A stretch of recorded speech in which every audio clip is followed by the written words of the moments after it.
जर हवी तुम्हा सुंदर धरा हसरे गगन, ही सृष्टी घालते साद तुम्हा देते स्मरण. जर हवी तुम्हा सुंदर धरा हसरे गगन, ही सृष्टी घालते साद तुम्हा देते स्मरण. ही साद घालती झाडे कामध्ये थांबती वारे, हे पहा संपले पाणी मातीस दुखवले कोणी. ही जीवसृष्टी हा निसर्ग सुंदर मातीची पुण्याई, सांगती उद्याच्या पिढ्या मारे जपा जपा हिरवाई. थांबवू चला हे प्रदूषण, लाभू दे जगा संजीवन. या करू जतन वातावरण, रे चला जपू पर्यावरण. आपले पर्यावरण, आपले पर्यावरण, आपले पर्यावरण, आपले पर्यावरण.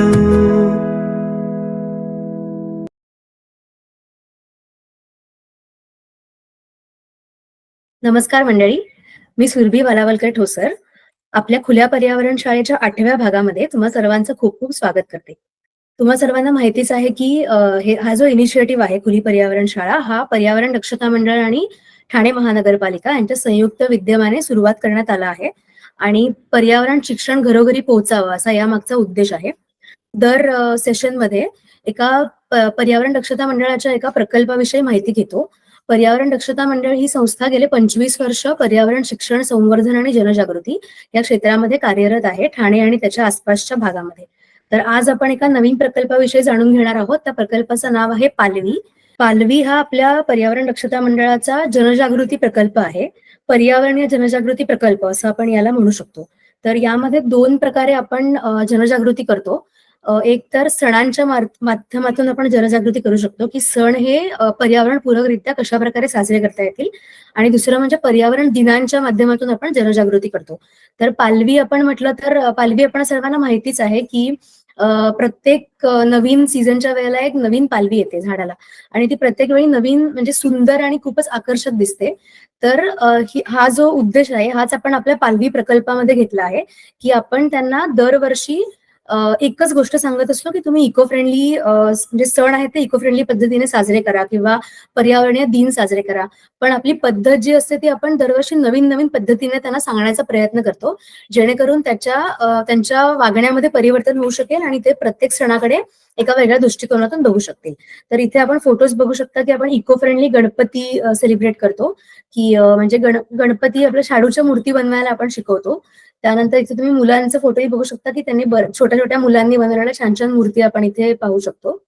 त्यानंतर होळीचे रंग, आपण आता लास्ट टाइमच आपलं सेशन होतं होळीच्या रंगांविषयी, तर तेही आपण घेतो. त्यानंतर विविध प्रकारच्या जलदिनानिमित्त आपण ही दिंडी इथे काढली आहे.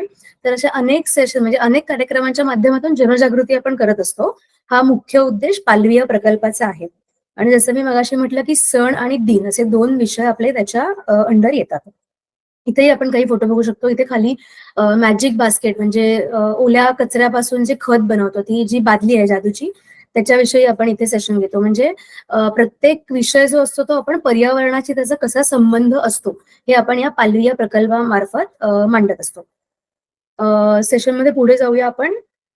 तर आजचा आपला जो विषय आहे तो जैवविविधता, ऱ्हास आणि संवर्धन असा विषय आहे. तर तुम्ही पाहिलं असेल की ह्याच्या 3-4 सेशन आधीचं जे सेशन होतं त्याच्यामध्ये बायोडायव्हर्सिटी इंट्रोडक्शन घेतलं होतं आपण, म्हणजे बेसिक विविधतेबद्दल आपण माहिती दिली होती. पण आत्ताच्या सेशनमध्ये आपण स्पेसिफिकली त्याचं ऱ्हास कसा होतो आणि त्याचं आपण संवर्धन कसं करू शकतो याविषयी आपण माहिती घेणार आहोत. तर यासाठी आपल्यासोबत आहेत डॉक्टर पूनम कुर्वे मॅम. त्या रिटायर्ड प्रोफेसर आहेत झुओलॉजी या विषयातील आणि एन्व्हायरमेंटल सायन्स आणि बायोडायव्हर्सिटी डिपार्टमेंट जे बांदोडकर महाविद्यालयामध्ये आहे त्याच्या त्या एक्स कोऑर्डिनेटर सुद्धा आहेत. त्या PhD साठी रिकॉग्नाइज्ड गाईड आहेत झुओलॉजी आणि एन्व्हायरमेंटल सायन्स या विषयामध्ये. त्यांचे आतापर्यंत 37 रिसर्च पेपर पब्लिश झालेले आहेत नॅशनल आणि इंटरनॅशनल जर्नल्समध्ये. त्यांनी अनेक कॉन्फरन्सेस मधून देखील या विषयावरती सादरीकरण केलेलं आहे आणि त्यांनी अनेक पुस्तकं सुद्धा, म्हणजे जे टेक्स्टबुक आपल्याला सिलेबसमध्ये असतात बायोलॉजी आणि झुओलॉजी किंवा या विषयांवरती, ती सुद्धा त्यांनी लिहिलेली आहेत. आणि अजून एक स्पेशल ओळख सांगायची म्हणजे त्यांच्या स्टुडंटच्या एकदम लाडक्या मॅम आहेत. तर मी जास्त वेळ न घेता मॅमना इन्व्हाइट करते आणि त्यांना विनंती करते की त्यांनी आजच्या सेशनला सुरुवात करावी. सर्वांना नमस्कार. आजचा आपला व्याख्यानाचा विषय आहे जैवविविधता, ऱ्हास आणि संवर्धन.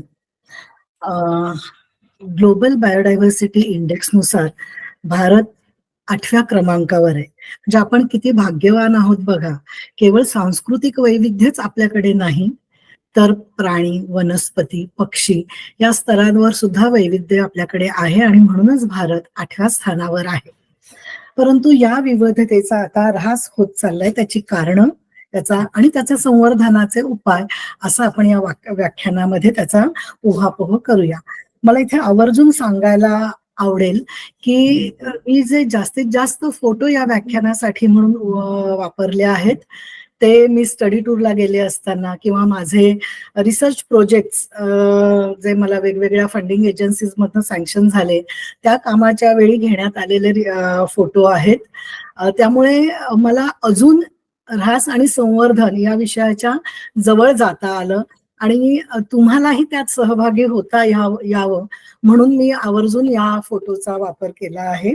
मी नुसतं अधिवासाचे एक जनरल विविधता सांगते, जमिनीवरील आणि पाण्यातील, म्हणजे ज्याला आपण टेरेस्ट्रियल आणि ॲक्वॅटिक बायोडायव्हर्सिटी म्हणतो. जमिनीवरील डोंगरदऱ्या, टेकडे, पठार, शेतजमीन असे वेगवेगळे प्रकार आहेत. आणि पाण्यातील गोडे आणि खारे पाणी जे पाण्याच्या क्षारतेवर आहे. पुन्हा गोड्या पाण्यात तलाव, विहिरी, खाडी आणि समुद्र. आणि हे प्रकार सांगण्याचं कारण असं की हे सगळे अधिवास आहेत प्राण्यांचे आणि वनस्पतींचे. ही सगळी निवासस्थानं आहेत आणि या निवासस्थानांप्रमाणे, अधिवासाप्रमाणे प्राण्यांचं अनुकूलन आहे, त्यांचं अडॅप्टेशन आहे. म्हणजे तलावातला किंवा विहिरीतला मासा हा खाडी किंवा समुद्रात नाही राहू शकणार किंवा खाडी समुद्रातले मासे हे तलावात, विहिरीत राहणार नाहीत. तर त्यामुळे एक अधिवासातील विविधता आधी आपण समजून घेऊया. हे सुद्धा फोटो झरा आहे, तलाव, नदी आणि खाडी, समुद्र. इथे आपल्याला मॅनग्रुव्ज दिसत आहेत, मायग्रेटरी बर्ड्स दिसत आहेत. हा जो फोटो आहे पर्पल फुलांचा, हा कास पठारावरचा फोटो आहे आणि दुसरा जो फोटो आहे तो बागेतला आहे. तर आपल्याला इथेच किती विविधता दिसतेय बघा. पुन्हा वाळवंट आहे. कधी कधी तर असं वाटतं की भारत हा सगळ्या जगाला रिप्रेझेंट करतो. म्हणजे अधिवासाच्या विविधता जर कन्सिडर केल्या तर आपल्याकडे काय नाही. आपल्याकडे डोंगरदऱ्या आहेत, पर्वत आहेत, पठार आहेत, वाळवंट आहे, बर्फाळ प्रदेश आहे आणि त्या प्रदेशानुसार वेगवेगळे आपल्याकडे वेगवेगळे प्राणी आहेत. आता मूलभूत गरजा जैवविविधतेमध्ये हा एक खूपच महत्वाचा मुद्दा आहे की अन्न, वस्त्र आणि निवारा ह्या आपल्या मूलभूत गरजा आहेत. पण ह्या मूलभूत गरजा ह्या फक्त गरजा राहिल्या आहेत की त्याचा हव्यासात रूपांतर झालं आहे की ज्यामुळे आपल्या बायोडायव्हर्सिटीला, जैवविविधतेला थ्रेट निर्माण झालेला आहे. आपण समाधानी राहणं किंवा जेवढ्याची आपल्याला गरज आहे तेवढ्या पुरतच नैसर्गिक संपत्तीचा वापर करणं हे फार आवश्यक असतं. जर त्याचं हव्यासात रूपांतर झालं तर केव्हाही ते माणसाला आणि तिथल्या जैवविविधतेला नक्कीच हानिकारक आहे. आपण ती ऱ्हासाची कारणं आता बघूया. सगळ्यात महत्वाचं कारण आहे लोकसंख्येचा विस्फोट. लोकसंख्येचा विस्फोट झाल्यामुळे अधिवासाचं नुकसान होतंय, विखंडन होतंय. कारण आपल्याला रेसिडेन्शियल एरियासाठी, आपण कन्स्ट्रक्शनसाठी वगैरे आपल्याला बांधकामांसाठी जागा लागते आणि ही जागा घेताना आपण सर्रास शेतजमिनी म्हणू नका किंवा पाणथळ जागा म्हणू नका यांचा वापर करतो. आणि ही जेव्हा जागा अशी कन्स्ट्रक्शनसाठी वापरली जाते तेव्हा पूर्णपणे तिथल्या जैवविविधतेचा नाश होतो. कारण त्यांचा अधिवास पूर्णपणे तिथून गेलेला असतो. आणि त्यामुळे हे अधिवासाचं विखंडन किंवा नुकसान हे फार मोठं ऱ्हासाचं कारण आहे. आणि जसजशी लोकसंख्या वाढत जाणार तसतसं आपल्याला राहण्यासाठी, निवासासाठी जागेची कमतरता भासत राहणार. नंतरचं कारण आहे प्रदूषण. आता प्रदूषण जसं शिस्तबद्ध राहणं हे जमणं अशक्य आहे ज्यावेळी एवढ्या मोठ्या प्रमाणात लोकसंख्या असते. त्यामुळे प्रदूषणात जलीय प्रदूषण येतं, एअर पोल्युशन येतं आणि त्यानंतर त्याचे दुष्परिणाम ह्या त्या अधिवासातल्या प्राण्यांना भोगायला लागतात. आक्रमक प्रजाती येतात की ज्या प्रजाती तिथल्या नेटिव्ह नसतात आणि मग त्यांची ग्रोथ व्हायला लागते.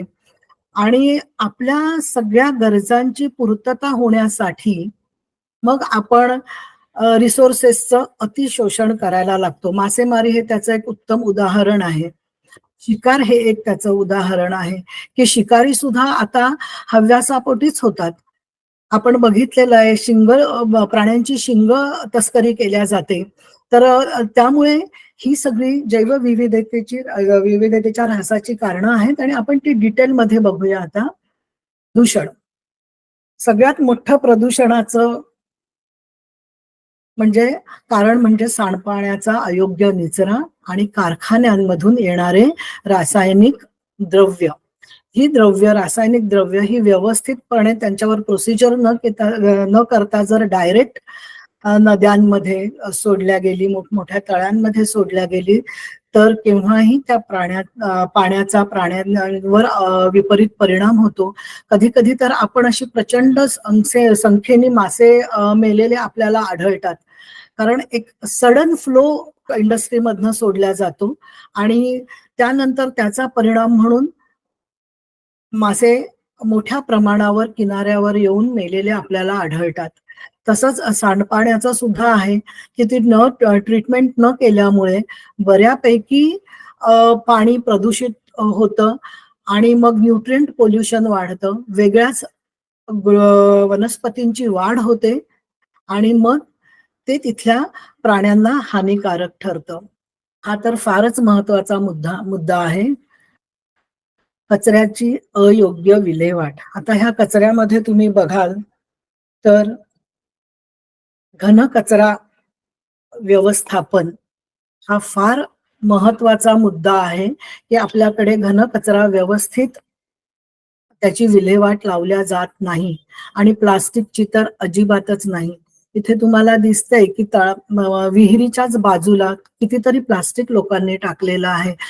मला इथे आवर्जून सांगावं असं वाटतं की आत्ताच म्हणजे हल्लीच्या काही एक 20-25 वर्षाच्या काळात आपण हे शब्द वारंवार ऐकतोय, पर्यावरण रक्षण, संवर्धन किंवा जैवविविधतेचा ऱ्हास. मग हे आधी होत नव्हतं का? तर खरं सांगायचं तर खरंच होत नव्हतं.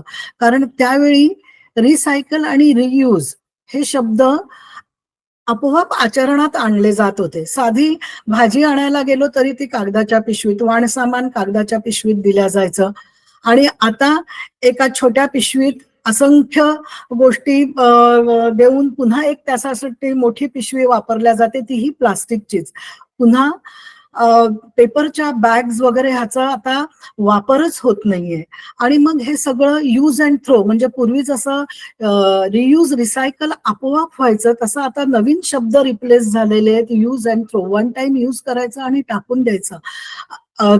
प्रचंड प्रमाणातल्या प्लास्टिकच्या बाटल्या आणि प्लास्टिकच्या पिशव्या हे प्रदूषणाचं एक महत्वाचं कारण आहे. ही बघू शकता तुम्ही प्रदूषण एक कारण म्हणजे बेशिस्त पर्यटक. हे सगळे फोटो मी अलिबाग मधले घेतलेले आहेत आणि हे फोटो काहीच नाहीत, इतकी वाईट स्थिती तिथे आहे.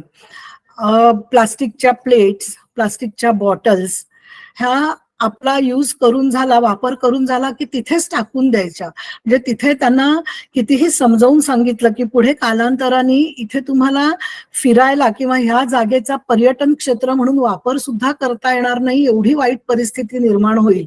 पण तेव्हा पर्यटक हे त्या मूडमध्येच नसतात की ते काही ऐकतील. एक स्लाइड आहे इथे तुम्ही बघाल तर की इथे एक शेल दिसतीये आणि त्या शेलवरनं लोक गाड्या चालवत होते. अ, कसं होतं की तिथले जे लोकल्स आहेत त्यांनी ते टुरिस्टना सांगू शकत नाहीत. पर्यटकांना ते सल्ले देऊ शकत नाहीत. एक थोड्या फार प्रमाणात सल्ले दिले तर योग्य असतं, पण जास्त प्रमाणात दिले तर त्यांचा चरितार्थ त्यावर अवलंबून असतो. त्यामुळे ते पर्यटकांना फार सांगण्याच्या फंदात पडत नाहीत.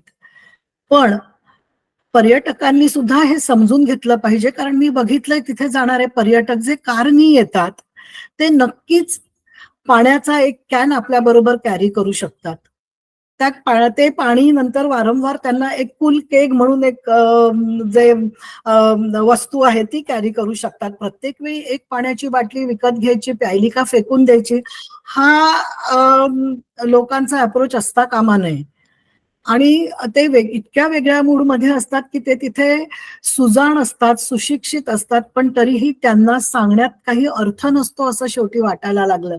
आणि लोकल्सना खरंच हा प्रॉब्लेम येतो, कारण काय झालंय, इतकं पर्यटन वाढलेलं आहे. शनिवार रविवार सुट्ट्या आल्या की जवळचं ठिकाण म्हणून केव्हाही रायगड जिल्ह्यातल्या समुद्रकिनारी लोक जातात. आणि त्यामुळे तिथल्या लोकल्सचा खरंच आर्थिक परिस्थितीत खूप फरक पडलाय. म्हणजे ही एक फार चांगली गोष्ट आहे. पर्यटनाचा विकास झाला ही. पण त्याबरोबर तिथलेही समुद्र किनारे हे लवकरच पर्यटन क्षेत्र असं त्यांचं अस्तित्व गमावणार आहेत असं मला दिसतं. अजून एक प्रदूषणाचा प्रदूषणाचं कारण म्हणजे तेलगळती. मी हे फोटो चित्राखाली ज्याचं कोलिजन झालं तेव्हा घेतलेले आहेत.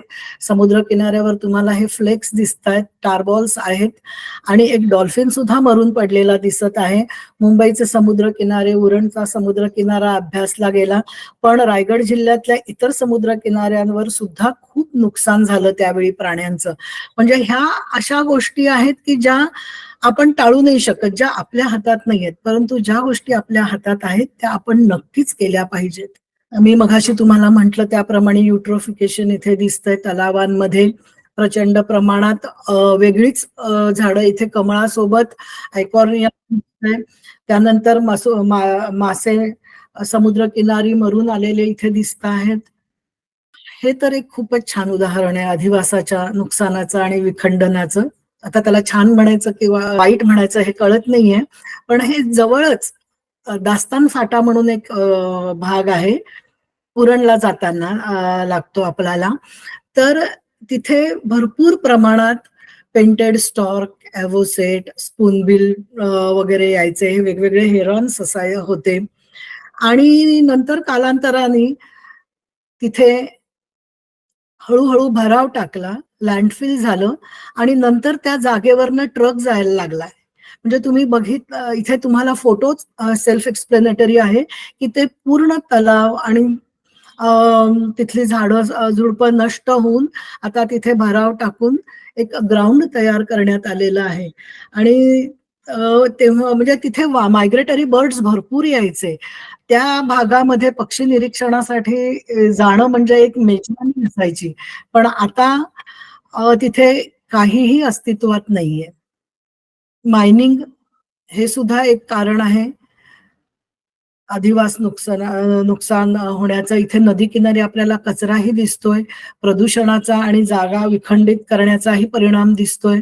मगाशी मी म्हटल्याप्रमाणे मायनिंगही दिसतंय, जंगल दिसतंय. आता आपण शिकारीकडे वळूया. तसं तर आता शिकारीचं प्रमाण खूप कमी झालंय, पण अजूनही एक 2 वेगळ्या स्तरांमधली माणसं, सोशल स्टेटस असलेली माणसं हे शिकारीचा की ज्यांना खरोखर शिकारीची गरज आहे, उदरनिर्वाहासाठी गरज आहे, तीही माणसं शिकार करतात. पण त्यांच्या म्हणजे आपण जर आदिवासी बघितले तर त्यांचे सुद्धा काही क्रायटेरिया आहेत. त्यांनी सुद्धा कुठले काही प्राणी तर ते दैवत म्हणून पूजतात आणि त्या प्राण्यांना ते हातही लावणार नाहीत. त्यामुळे त्यांचं शिकार हे सुद्धा कंट्रोल्ड आहे, पण पैशांसाठी म्हणून जे शिकार करतात त्यांना म्हणजे दुसरं काही एक्सप्लेनेशनच आपण देऊ शकत नाही, कारण प्राण्यांचा नामशेष होण्याचं हे एक मोठं कारण आहे. अजून एक कारण नैसर्गिक सोर्सेसचं, नॅचरल सोर्सेसचं अतिशोषण. आपल्याला जेवढी गरज आहे तेवढंच आपण करतो का? आणि मासेमारी हा तर अतिशोषणाचा एक खूप मोठा प्रॉब्लेम झालेला आहे. जंगल तोड आहे किंवा आता आपण शेती करतोय, तर शेती करताना सुद्धा बऱ्याचशा फॉरेस्ट, जंगलातली जागा ही शेतीसाठी म्हणून वापरल्या जाते आणि त्याचेही विपरीत परिणाम म्हणजे केवळ पेस्टिसाइड्सचा वापरच नाही, तर ह्युमन वाईल्ड लाईफ कॉन्फ्लिक्ट सुद्धा यामुळे जन्माला आला आहे. त्यामुळे ते मी तुम्हाला पुढे सांगेन. आक्रमक प्रजाती आपण बघितलंय तिथे. इकॉर्निया स्पीशीज आहे, ही अमर वेल आहे, लॅन्टेना आहे. आणि हे मासे, कित्येकदा असंही होतं की घरात ॲक्वेरियम टँक मध्ये असलेले मासे आपल्याला नकोसे झाले, त्यांची साईज वाढली की सुद्धा लोक नदी नाल्यांमध्ये सोडून देतात, तलावांमध्ये सोडून देतात. काही प्राणी असे असतात की जे पोल्युशन टॉलरंट स्पीशीज आहेत, ते प्रदूषण ठराविक लेवल पर्यंत टॉलरेट करू शकतात. मग तिथे त्यांचं प्रचंड प्रमाणात प्रजनन होतं आणि मग पुन्हा त्यांची अनकंट्रोल्ड वाढ होते की जे तिथल्या मूळ प्राण्यांना रिप्लेस करतात. तर हे सुद्धा एक वनस्पती आणि प्राण्यांच्या आक्रमक प्रजाती, हे सुद्धा एक अधिवास आणि प्राणी नष्ट होण्याचं कारण आहे. मानव आणि वन्यजीव संघर्ष, हे तर फोटो आमच्या बिल्डिंग मधलेच आहेत. आपण त्यांच्या जवळ गेलो, ते आपल्या जवळ आले तसं आपण म्हणूच शकत नाही. हे जे फोटो आहेत, हे हे हरिण किंवा आता हा अजगर दिसतोय, हा सुद्धा ठाण्यातल्या एका कॉम्प्लेक्स मध्ये आलेला आहे आणि तिथून पकडून मग त्याला नंतर जंगलात सोडण्यात आलं होतं. तर आपण त्यांचा अधिवासांवर एन्क्रोचमेंट केलेली आहे, आक्रमण केलेलं आहे. अजून एक हे फोटो मी हे आत्ता नुकतेच चंद्रपूर जिल्ह्यात गेले होते. ताडोबाच्या जवळपासच्या गावांमधले हे फोटो आहेत. तर तिथे हे रानडुक्कर रोडकिल मध्ये गेलेलं दिसतंय आपल्याला. वाघ आहे, त्याने गाय शेतातली आणलेली आहे, नंतर एकाने तर माणसावर अटॅक केला आहे आणि हे उघड्या विहिरीत पडलेले लेपर्ड आहेत. हा मानव वन्यजीव संघर्ष का निर्माण झाला? पूर्वी माणूस जंगलात जात नव्हता का? पण आता त्याची कारणं बदलली आहेत. माणसाने जंगलामध्ये जाण्याची त्याची फ्रिक्वेन्सी वाढली आहे. तिकडची माणसं सुद्धा रिसोर्सेस जास्तीत जास्त आपल्याला मिळवण्याचा प्रयत्न करायला लागले आहेत. म्हणजे मुद्दामून रात्रीच्या वेळी किंवा अति सकाळी जंगलात जाणं हे त्यांनीही टाळायला हवंय. हे इथे वाघ आता गाय का खातोय ह्याचं कारण मी जेव्हा तिथे विचारलं, तर त्यांनी सांगितलं की जंगलाजवळ शेती केलीये आणि शेतीत सहज खायला मिळतं म्हणून रानडुकरं आणि हरणं तिथे येतात आणि त्यामुळे त्यांना जंगलात किंवा बफर झोन मध्ये प्राणी मिळत नाहीत खायला आणि मग ते प्राणी मिळाले नाहीत की ते इथे शिरतात आणि माणसाच्या जवळ वस्तीत येतात आणि इथे आल्यानंतर मग त्यांना मिळेल तो प्राणी किंवा माणूस ह्याच्यावर ते अटॅक करतात. तिथे एका एनजीओशी माझं इंटरॅक्शन झालं. तिथे दोन मुलं होती, MSc PhD करणारी, एक ईशान आणि ललित नावाची. त्या मुलांनी तिथे इतकं प्रचंड कार्य आता त्यांचं चालू आहे की जनजागृतीचं कार्य चालू आहे की ते लोकांना अवेअर करता आहेत. ह्या विहिरी असं बंद करणं किंवा अगदी म्हणजे स्वतः जंगलात जाऊन तेवढी हिंमत करून ते सगळं मानव वन्यजीव संघर्षाबद्दल त्यांना माहिती देण्याचं काम त्यांचं चालू आहे. तर ती एक व्हिजिट केल्यानंतर मला खरंच आपल्याला त्याची तीव्रता जाणवत नाही मानव वन्यजीव संघर्षाची. मी हे जे फोटो इथे घेतलेत हे काहीच नाहीयेत, इतके भयंकर फोटो मी पाहिलेत, पण ते इथे इन्कॉर्पोरेट करायची माझीच हिंमत झाली नाही. पण म्हणजे अशा प्रकारे सतत एनजीओजनी काम करावं. जसं आता आपण पर्यावरण दक्षता मंच सुद्धा म्हणतोय की जनजागृतीचं अगदी अबालवृद्धांपासून कॉलेजमधल्या स्टुडंट्सना घेऊन वृक्षारोपणापासून ते अगदी एक जंगल तयार करेपर्यंत त्यांचं जे काम सुरू आहे, तर प्रत्येकाने आपला छोटा छोटासा का होईना पण तो वाटा नक्की करावा, तरच या अधिवासाचं रक्षण होईल असं वाटतंय. आता संवर्धन आणि संरक्षणाकडे जाऊया. शाश्वत विकास आता हा कितपत होणं शक्य आहे ह्याचा आपल्याला अंदाज नाही देता येत, पण तो करण्याशिवाय आपल्याला गत्यंतरही नाहीये. कारण जर हा शाश्वत विकास झाला नाही तर नंतर माणसासाठीच रिसोर्सेस कमी, म्हणजे आपण कसं जगणार, आपल्या सर्व्हायव्हलचा प्रश्न उपस्थित होईल. आता फक्त प्राण्यांच्या किंवा वनस्पतींच्या सर्व्हायव्हलचा प्रश्न उपस्थित झालाय, नंतर तो आपल्या सर्व्हायव्हलचा प्रश्न उपस्थित होईल. त्यामुळे शाश्वत विकास हा फार गरजेचा आहे. जेव्हा काही आपण एखाद्या अधिवासाचं नुकसान करतो तर तसाच दुसरा अधिवास तयार करणं तिथल्या प्राण्यांसाठी हे फार आवश्यक आहे. स्वदेशी ज्ञान आपल्याकडे, जसं सीड बँक वगैरे आपण म्हणतो ना, तशा प्रकारे जसं जुन्या बियाणं आपल्याकडे शेतकरी जपून ठेवायचे वेगवेगळ्या प्रकारचे, तर तशी बियाणी जपून ठेवणं, जैवविविधता रक्षक कायदे, अभयारण्य, राष्ट्रीय वने आणि जनजागृती हे जैवविविधता संरक्षण आणि संवर्धनाचे उपाय आहेत. आपण ते थोडे बघूया. असे स्वदेशी ज्ञान म्हणजे मासेमारीसाठी सुद्धा आपल्याला जेवढी गरज आहे तेवढीच करावी.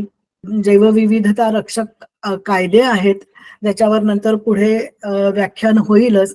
त्या कायद्यांचं काटेकोरपणे पालन करावं. अभयारण्य आणि राष्ट्रीय वने ह्यांचेही काही नियम असतात, त्या नियमांचंही आपण पालन करावं, की तिथून काहीही तुम्हाला उचलून आणता येत नाहीत, तिथे प्लास्टिक अलाउड नाही, तर इटेबल्स प्राण्यांना घालणं अलाउड नाही, त्याच्यावर स्ट्रिक्ट ऍक्शन घेतल्या जाते. तर ह्या सगळ्या गोष्टींमुळे या प्राण्यांना संरक्षण मिळतं. त्यामुळे अभयारण्य आणि राष्ट्रीय वन उभारणं हा एक महत्वाचा संरक्षणाचा उपाय म्हणू शकतो आपण. कारण आता आपण आपल्याकडे बघितलं, ऐरोलीलाच फ्लेमिंगो बर्ड सँच्युरी झाली आहे, तर किती सुंदर फ्लेमिंगोज आपल्याला बघायला मिळतात. हजारोंच्या संख्येने फ्लेमिंगोज नोव्हेंबर डिसेंबर महिन्यात मायग्रेशन करून येतात आणि आपोआप त्या प्रजातींचं संरक्षण होतं आणि मग त्याच्याशी असोसिएटेड जी इकोसिस्टीम आहे ती इकोसिस्टीम आपोआप रक्षिली जाते. देवराई, पूर्वी देवराया असायच्या ज्यामध्ये तुम्हाला तिथे जंगल तोडणं किंवा तिथल्या कुठल्याही रिसोर्सेसचा वापर करणं हे अलाउड नव्हतं. त्याला थोडासा एक श्रद्धेचा भाग दिला गेला होता, पण तो श्रद्धेचा भाग असल्यामुळेच त्याचं शोषण झालं नाही. त्यामुळे देवराई असणं हे एक अजून कन्झर्वेशनचं खूप छान उदाहरण आहे असं म्हणता येईल. कारण त्याच्याशी असोसिएटेड प्राणी पक्षी हे सगळे तिथे मग जिवंत राहतात. अगदी गावच्या ठिकाणीच आपल्याला संरक्षण करता येईल असं नाही, तर आपण बिल्डिंगमध्ये, आपल्या कॉम्प्लेक्सेसमध्ये, सोसायटीजमध्ये सुद्धा असं एक मियावाकी जंगल म्हणून कन्सेप्ट आहे की ज्याच्यात ज्या आपल्याकडची झाडं आहेत, कढीपत्ता म्हणा, बेल, पळस, कडुनिंब अशी सगळी झाडं जवळ छान लावून फार छोट्या जागेत आपल्याला हे मियावाकी जंगल तयार करता येतं. फुलपाखरू उद्यान आपल्याला तयार करता येतं. हे तर आम्ही आमच्या सोसायटीतच केलेलं आहे फुलपाखरू उद्यान. आणि तिथे फुलपाखरांना आकर्षित करणारी झाडं लावली, त्यांचे होस्ट प्लांट आणि नेक्टर प्लांट असे दोन्ही झाडं लावली. कारण आमच्या सोसायटीचा एक भाग असा वापरला गेला की ज्याच्यामध्ये नंतर लॉन तयार केलं आणि मग तिथली जी काही झाडं होती ती कापल्या गेली. मग आम्ही असा विचार केला की चला आपण इथे फुलपाखरू उद्यान करूया, म्हणजे त्या निमित्ताने जी काही फुलपाखरं तिथे येऊ शकतील ती येतील आणि आपल्यालाही छान आनंद मिळेल त्यातून. स्वच्छता मोहिमा, निसर्गाचा अभ्यास, वृक्षारोपण, ह्या सगळ्या गोष्टी पर्यावरण दक्षता मंच तर करतच आहेत. हे तर कॉलेज लेव्हलवरचे फोटो आहेत.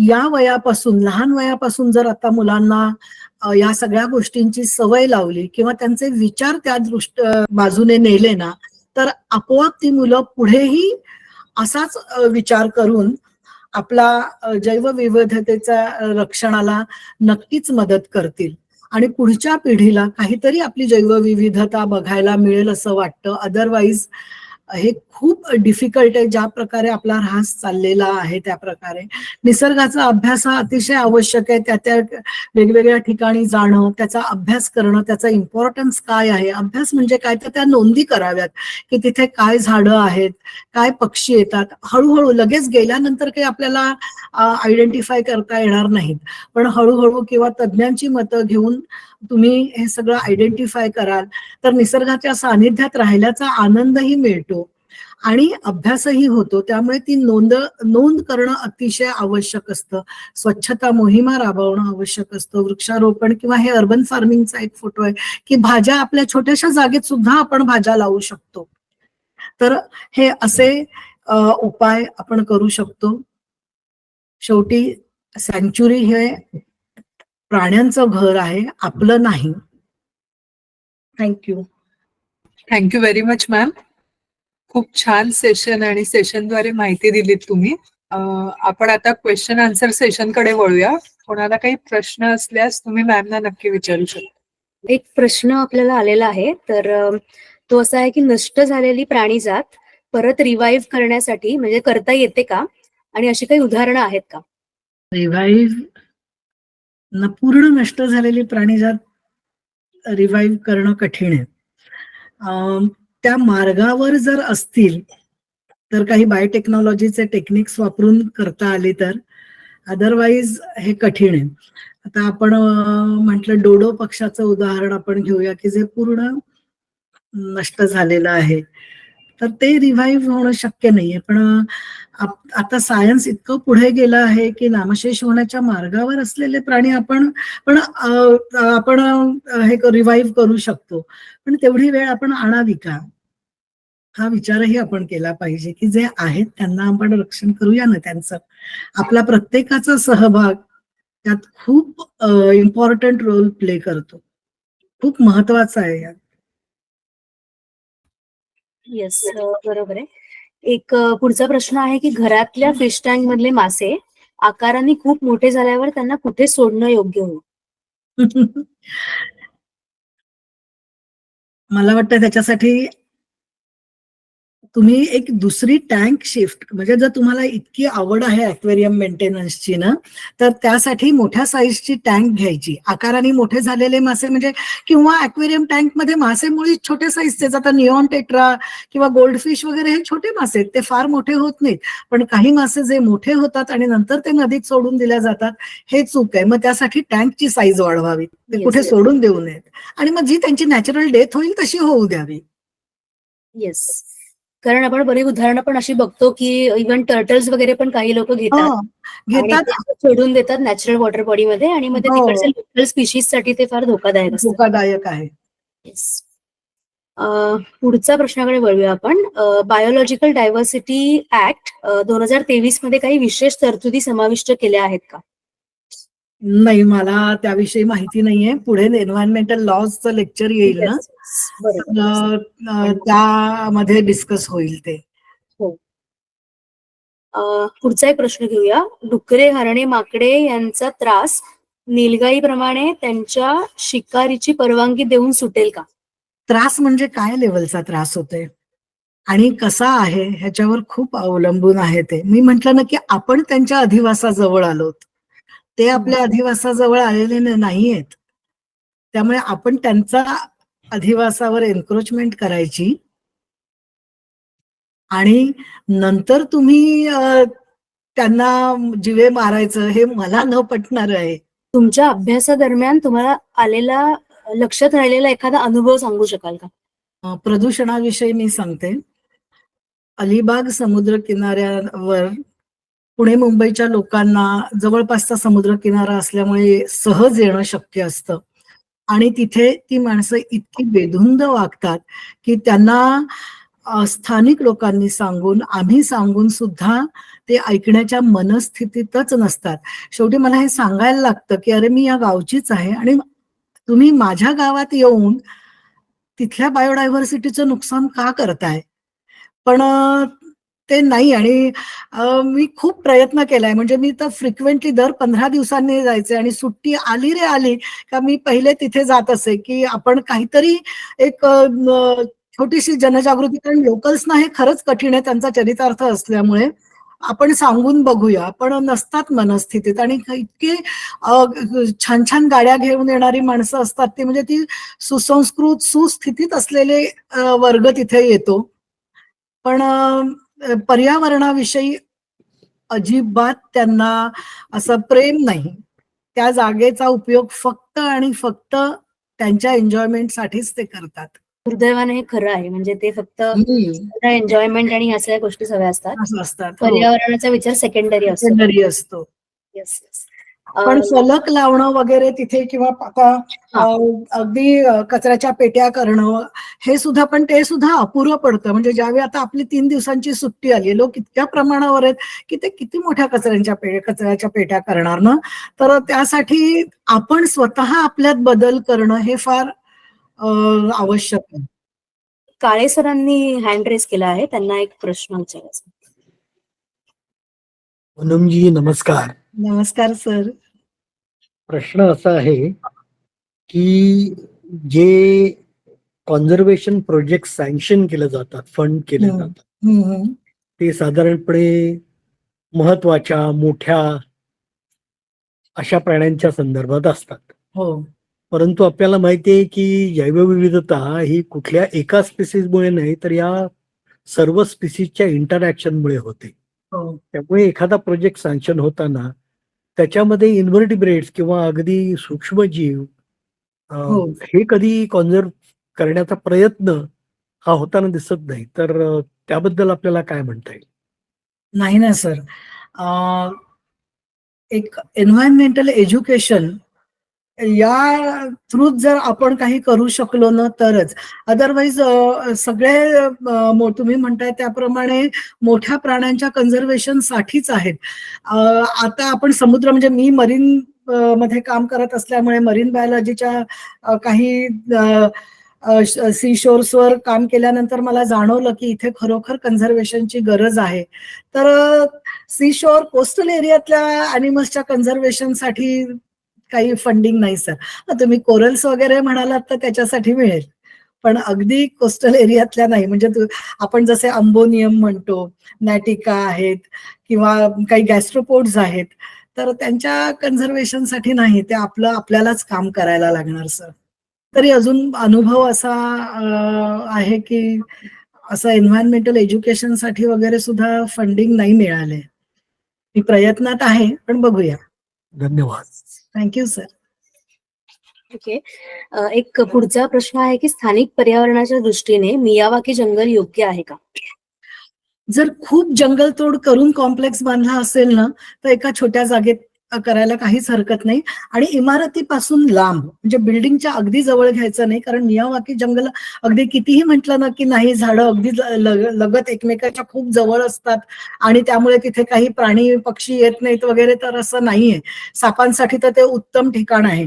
पण जर तुम्ही थोड्या लांबवर, कारण असंही तुम्हाला मियावाकी जंगल तयार करायची गरज भासते तेव्हा जेव्हा तुम्ही जंगलाच्या इथे जाऊन बिल्डिंग बांधता, कन्स्ट्रक्शन करता. ती जागा ऑक्युपाय केली तर तुम्हाला तो कन्सेप्ट राबवावा लागेल. तर एक थोड्या अंतरावर केल्यास काहीच हरकत नाहीये, पण हे मात्र प्रिकॉशन घ्यायला हवी. पर्यावरण रक्षणाबाबत भारत व इतर देश यामध्ये प्रामुख्याने काय फरक जाणवतो तुम्हाला? असा तरी मला अनुभव नाही इतर देशांमध्ये काय येतो. आणि नुसत्या बातम्या आणि वाचून आपण असं कसं ऍक्च्युअल त्या तिथे किती प्रमाणात राबवल्या जातात हे माहिती नाही. आणि म्हणून मी म्हंटल ना की पर्यावरण रक्षणाचं काम हे कायद्याचं किंवा दुसऱ्यांचं असं नाही. माझं काम आहे, माझं पर्यावरण माझी जबाबदारी. जसं माझा कचरा माझी जबाबदारी आहे ना स्लोगन, तसं आहे हे. ओके. एक पुढचा प्रश्न आहे, प्राणी संग्रहालय हे जैववैविध्य जपण्यासाठी उपयोगी पडते का? जर चांगल्या प्रकारे हँडल केलं तर नक्कीच. कारण तिथे प्राण्यांची काळजी घेतल्या जाते ना, त्यामुळे नक्कीच. त्यांना तर तसा अधिवास निर्माण करून दिला आणि मोठं म्हणजे स्पेशियस जर असेल ना तर नक्कीच.